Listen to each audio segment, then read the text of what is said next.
Кургак учук менен ооругандар үчүн мамлекеттен берилүүчү жеңилдиктер жана төлөмдөр. Мамлекет кургак учукка чалдыккандарга стационардык дагы, амбулатордук дагы дарылануу үчүн акысыз медициналык, санитардык жана дары-дармек кепилдигин берет. Эгер бейтаптын 5 жылдан жогору стажы бар болсо, ошол жылдары камсыздандыруу төлөмдөрүн төлөп жүргөн болсо жана эгер колунда майыптык тууралуу аныктамасы бар болсо, ага пенсия төлөнүшү керек. Биринчи топтогу жана экинчи топтогу майыптык 1780 сомдон жогору. Үчүнчү топ 890 сомдон жогору. Эгер бейтаптын расмий стажы жок болсо же ал жашы жете элек болсо, анда төлөмдү эмгек жана социалдык өнүгүү министрлиги жүргүзөт. 18 жашка чейинки балдарга тастыкталган майыптыктын бардык түрлөрү үчүн 4000 сом төлөнөт. 18 жаштан жогору курактагылар үчүн төмөнкүдөй төлөмдөр каралган.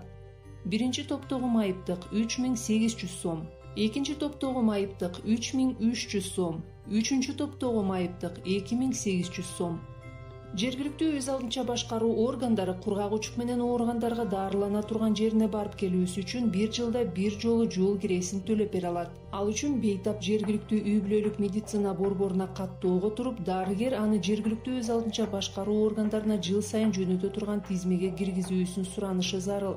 Акча жагынан кыйналып жаткан бейтап жергиликтүү бийликке материалдык жардам сурап кайрылса болот.